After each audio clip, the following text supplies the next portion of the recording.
ready for another great word from Lady J. Her topic on this morning is yesterday. Yesterday always reminds us about what was, but not what is. Let's not stay in the past. Let's move forward so we can know what's next for us. Stay tuned. Can we talk? Can we talk? Can we talk? Can we talk? Can we talk? Can we talk? Welcome back to Can We Talk? I am Lady J. I want to give honor to God, His Son Jesus, to my husband, Pastor J, to my parents, APJV Nelson, as well as Missionary Brenda Kay, and my other parents, Bishop J.L. Givens Sr. and Mother Cherry. We're going to jump right in. Our scripture for today is going to be Ezra 3:12. But many of the priests and Levites and chiefs of the fathers, who were ancient men, that had seen the first house, when the foundation of this house was laid before their eyes, wept with a loud voice, and many shouted aloud for joy. May the Lord add a blessing to the reading of His word. Our topic for today is going to be yesterday. In 1965, the Beatles composed a song entitled Yesterday. The first few lines reads as such: Yesterday, all my troubles seem so far away. Now it looks as though they're here to stay. Oh, I believe in yesterday. I can remember listening to this song as a teenager, but not the Beatles version. It was Boyz II Men version. I can hear my grandmother now telling us how the Beatles version was better, but I guess you're kind of biased to your own time, because I still declare and decree that can't nobody sing it like Boyz II Men. But anyway, my husband and I, we have 3 beautiful children. Jada, our 16-year-old prima ballerina, who is graduating this year, tears. Jordan, our 12-year-old Prince Charming.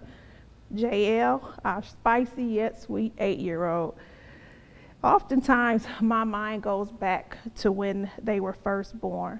As a matter of fact, I still have a lot of their things from when they was little, their different clothes. And every once in a while, I like to pull those outfits out and look at how small they are and get all sentimental and, oh, I remember when.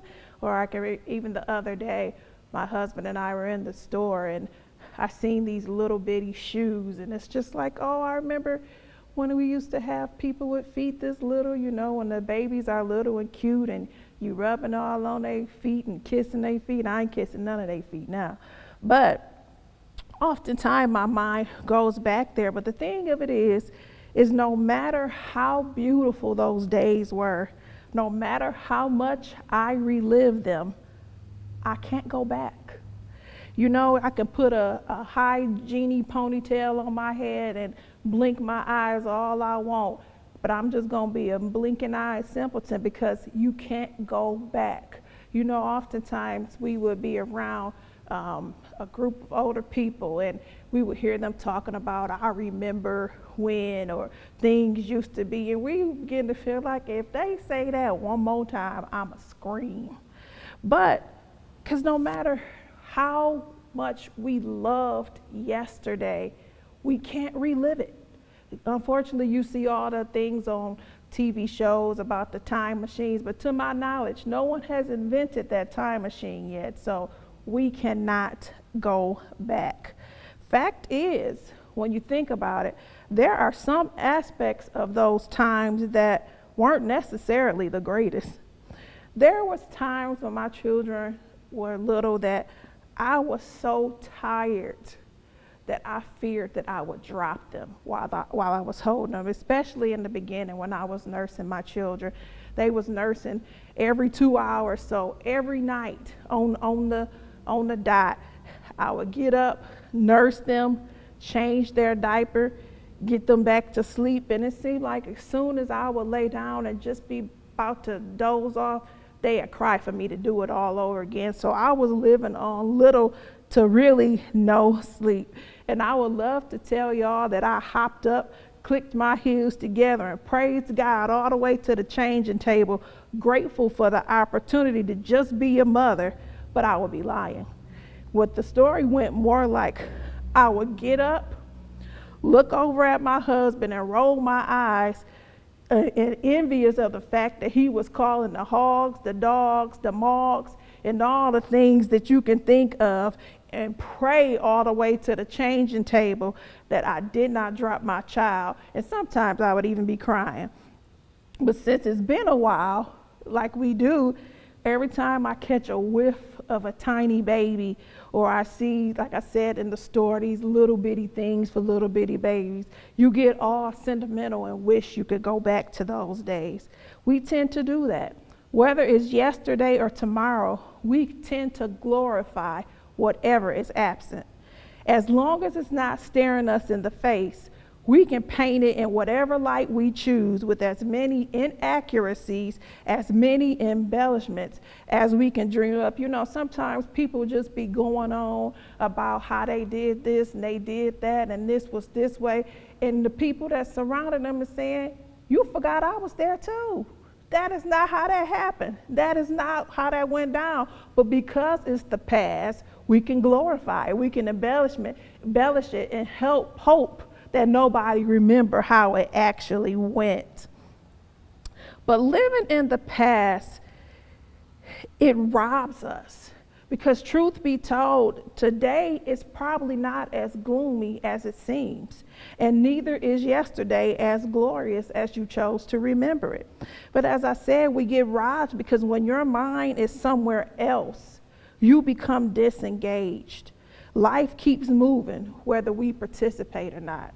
Things keep going on, situations change. The world is not going to stop because you want to stay in 1975.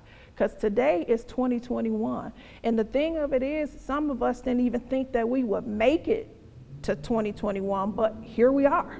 We are in 2021. Who would have thought, you know, when we were coming up, you would read these books that predicted like in 2021 we was going to be in flying cars and all this nonsense, because no one could wrap their mind around 2021, but here we are. But you have people that want to stay stuck in what used to be.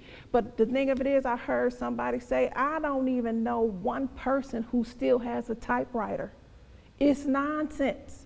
Because the thing about a typewriter, when you're using a typewriter, at first, they had this, it was set up to where if you made a mistake on a typewriter, you had to throw that whole piece of paper away and start all over.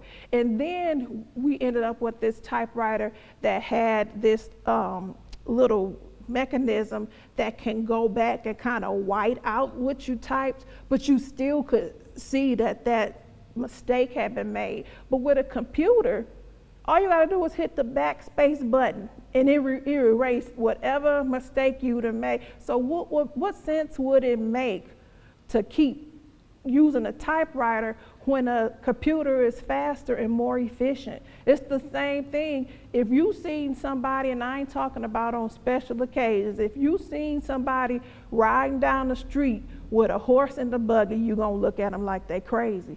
Because we didn't advance since then. We got cars that can move quicker, to get you there faster than taking a horse and a buggy. So you have to adapt with the times. And the thing of it is, if we would give it a chance, we will sometimes see that it's not as bad as you think it is. It actually is better. And you be thinking, why, I should have started doing this a long time ago. They say work smarter, not harder. But some of us just get stuck in a moment and we won't move no further.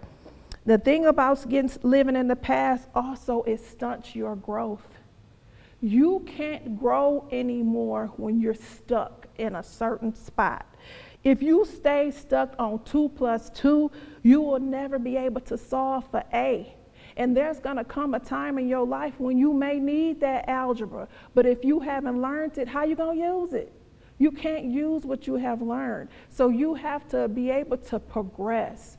I know yesterday may have been good, but that don't mean tomorrow can't be better.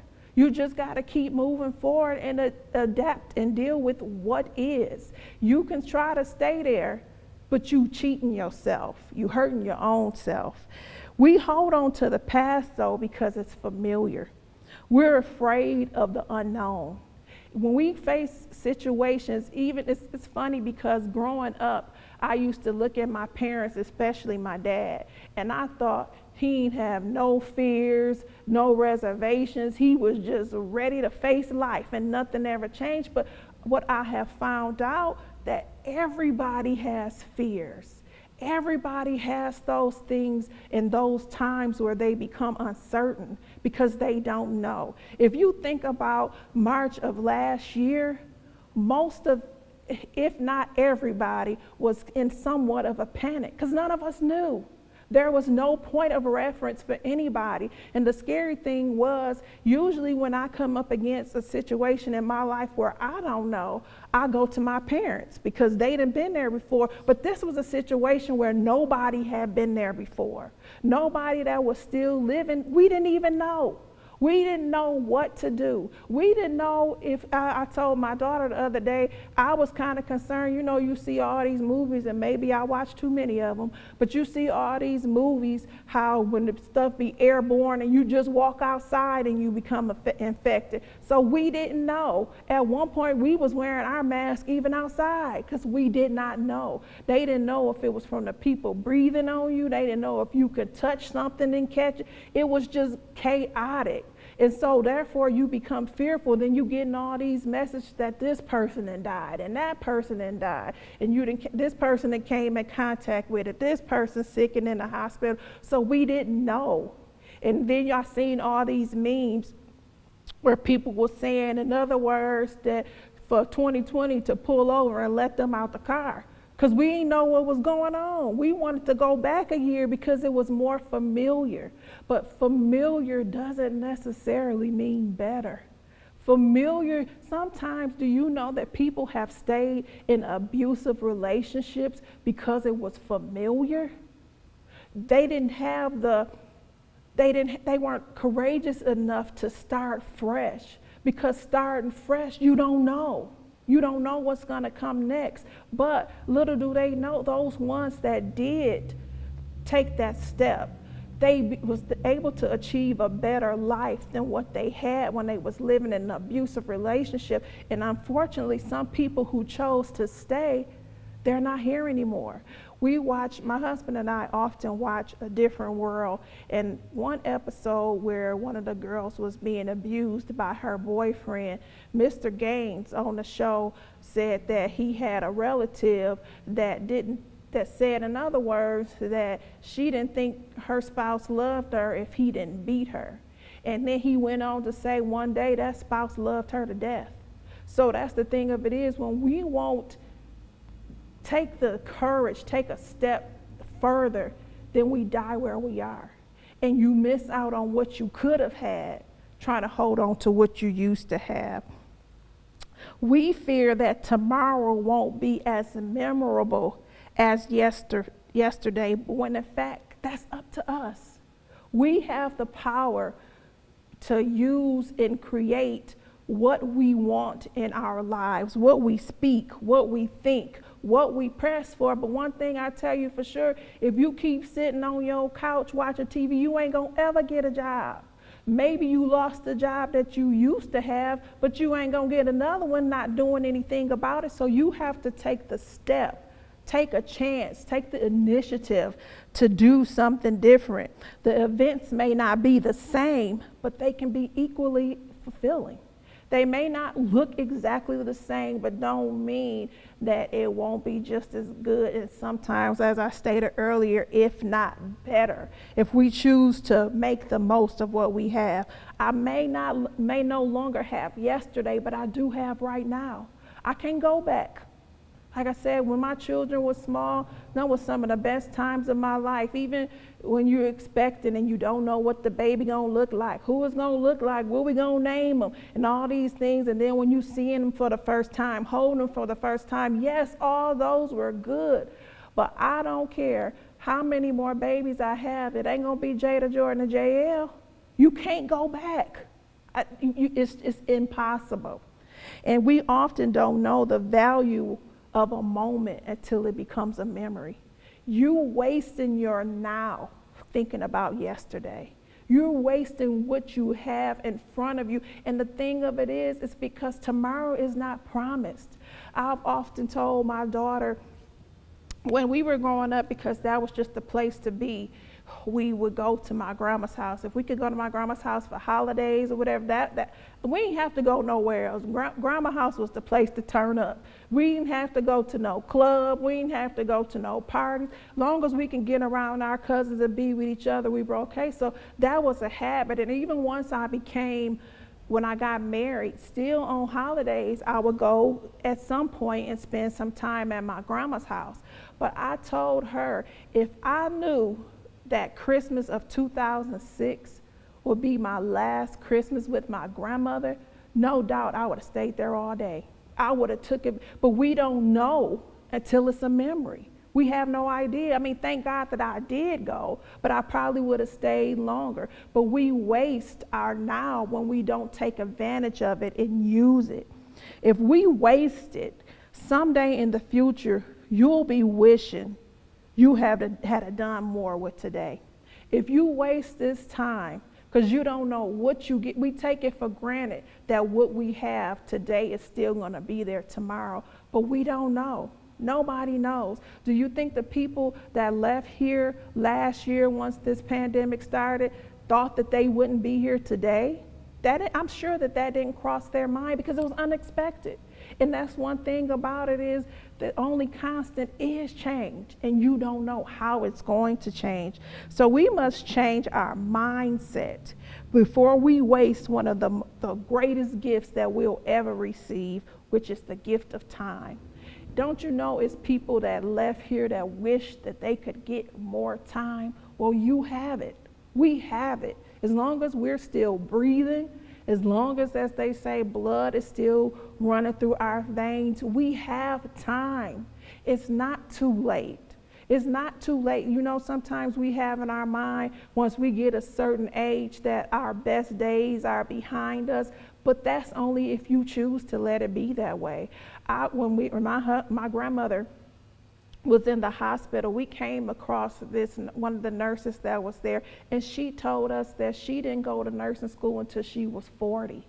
But most of us think by the time you get up in there, it's too late to be going to school. It's too late to be trying to live a dream, but as long as you're alive, you can at least try. You can at least attempt to, and if it don't work out, then you just move on to something else. But we have to remember that time is valuable. And as long as you're still alive, as long as you're still breathing, God still has something for you to do. And it's up to you. You have a choice whether you're going to waste it or actually use it. Yesterday is gone, and tomorrow may never be ours. So we have to choose what we're going to do with today. Once again, we enjoyed the great word from Lady J. And listening to your topic yesterday, you talked about a lot of the good things. And so I want to know, like, how you can encourage people as far as the bad things. I'll use myself for an example. I was teased a lot when I was younger. I was a heavy-set guy, and I've heard every joke that you can give. And it took me a long time, you know what? I don't even know if I fully recovered from it, even right now, if I'm being honest, to where sometimes, no matter what, my mind goes back to yesterday. It goes back to, what they said. It goes back to, how they did things. But what kind of words can you give for somebody that had horrible pain and they can't escape that? Regardless if it was a traumatic experience, regardless if they were raped or molested, if they were teased, how can they overcome getting out of that painful yesterday compared to like a great memory of yesterday? What I've come to believe is that most of the time the reason why we stay angry over yesterday is because we feel like something has been taken from us. We feel like we have lost something. But truth is, it's just like how I had a cousin that we used to unfortunately tease because we thought it was funny that if we told him, I took your nose, he would be like, give me back my nose. It's like, boy, feel your face. You know, the nose is still there. And I think the thing, if we take the time to assess, even what the people thought that they took or tried to take, they can't take you. I read somebody that said, in other words, that power can't be taken, it must be surrendered. So you have to surrender it. You give them that power. If you lay down and die, well then they did take something from you. You allowed them to take it. You fell into the trap that they wanted you to fall into. You decided to stop living, but they can't make you stop living. You have to decide. So they don't have that kind of power. And one thing that I've realized too, that God will not allow you to lose anything that you need. Anything that's supposed to stay in your life.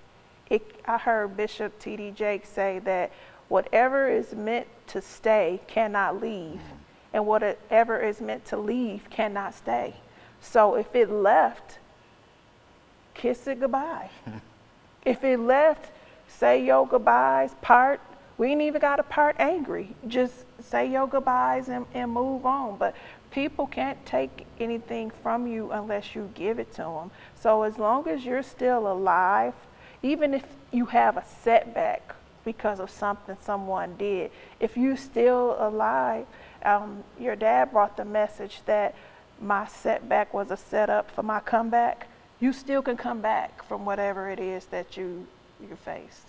Yeah, it's just great stuff, number one. But I know for myself, every time I look at my leg, I remember when I fell off the dresser and I split my leg in half.